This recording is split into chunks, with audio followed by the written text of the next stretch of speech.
Hello বন্ধুরা, welcome to সৌমিতাকে দুনিয়াস নিউ আনাদার ব্লগ। আজকে সকাল সকাল কিন্তু আমি হাজির হয়ে গেছি পুজো করব বলে তোমাদের সামনে। আর এই যে আজকে সোমবার, ঠাকুরের জন্য কিন্তু আমি দুটো পদ্ম নিয়ে এসেছিলাম শিব ঠাকুরকে দেবো বলে। কেমন লাগছে জানিও তো, সাজানোটা কেমন হয়েছে। আমি আর আমার বর মিলে কিন্তু সাজিয়েছি।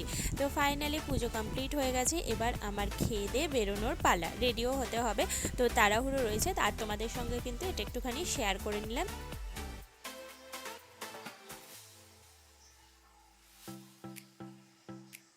তারপরে খাওয়া দাওয়া করে রেডি হয়ে আমি চলে এসেছি স্টেশনে। আর এই যে দেখো, ট্রেনও কিন্তু চলে এসেছে। আজকে ট্রেন মোটামুটি সময়ের মধ্যেই এসেছে, কিন্তু ট্রেনের মধ্যে খুব ভিড় ছিল। তো যাই হোক, ফাইনালি আমি কিন্তু স্কুল করে এখন বাড়ি ফিরছি, মানে একটুখানি মায়ের কাছে যাব। আজকেও ঠিক করেছি যে একটুখানি, যেহেতু কালকে ছুটি ছিল, তাই ভাবলাম একটু দেখা করে আসি। আর এই যে দেখো, আসার পথে তোমাদের কিন্তু এটা আমি দেখালাম। এটা কি বলো তো, আমার স্কুল। এই স্কুলেই কিন্তু আমি 11-12 এই দুটো ক্লাস কিন্তু আমি এই স্কুলেই পড়েছি। তাই ভাবলাম তোমাদের সঙ্গে একটুখানি এটা শেয়ার করি, যে পুরনো স্মৃতিগুলো মনে পড়ে যায় যখনই আমি এখান দিয়ে যাওয়া আসা করি।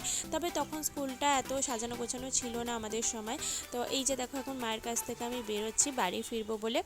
আপাতত এখন বাস স্ট্যান্ডে যাব, তারপর তোমাদের সঙ্গে দেখা হচ্ছে। আমি এখন বাস স্ট্যান্ডে চলে এসেছি। আর ওইদিকে দেখো, সূর্যি মামা কিন্তু অস্ত যাচ্ছে, আর দেখতে এত সুন্দর লাগছিল, তাই ভাবলাম তোমাদের সঙ্গে শেয়ার করি। তো ফাইনালি আমি বাসে করে, ট্রেনে করে চলে এসেছি, আর মৌরিগ্রামে নেমেছিলাম। এদিকে দেখো, লোকনাথ বাবার মূর্তিটা কত সুন্দর লাগছে। আর এদিক দিয়ে এখন আমি যাব বাড়ি বলতে আমার বর আসবে, তারপরে একসঙ্গে যাবো। আর এই যে আমার বর কিন্তু চলে এসেছে, এখন স্কুটিতে করে আমরা যাচ্ছি।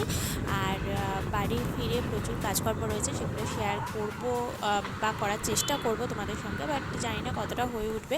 তো আজকে আসার সময় একটুখানি অল্প কিছু আবার ফল নিয়ে এলাম, বেদানা, আর তার সঙ্গে নিয়ে এসেছিলাম আঙুর। আর এই আঙুরগুলো না, মানে টেস্ট করে দেখলাম এর ভেতরে না দানা রয়েছে, জানো তো। যাই হোক, তাও খেয়ে নেওয়া যাবে। আর তার সঙ্গে নিয়ে এসেছিলাম মোসাম্বি। এইগুলো শেষ হয়ে গেছিলো, তো এইগুলোকে সুন্দর করে গুছিয়ে রাখলাম। আর টুকটাক যা কাজকর্ম ছিল সেগুলোও কিন্তু আমার সমস্ত মোটামুটি কমপ্লিট হয়ে গেছে। আজকে ভিডিওটা আর বিশেষভাবে কন্টিনিউ করছি না বেশি, কালকে আবার তোমাদের সঙ্গে দেখা হচ্ছে নতুন ভিডিও নিয়ে। ভালো থেকো।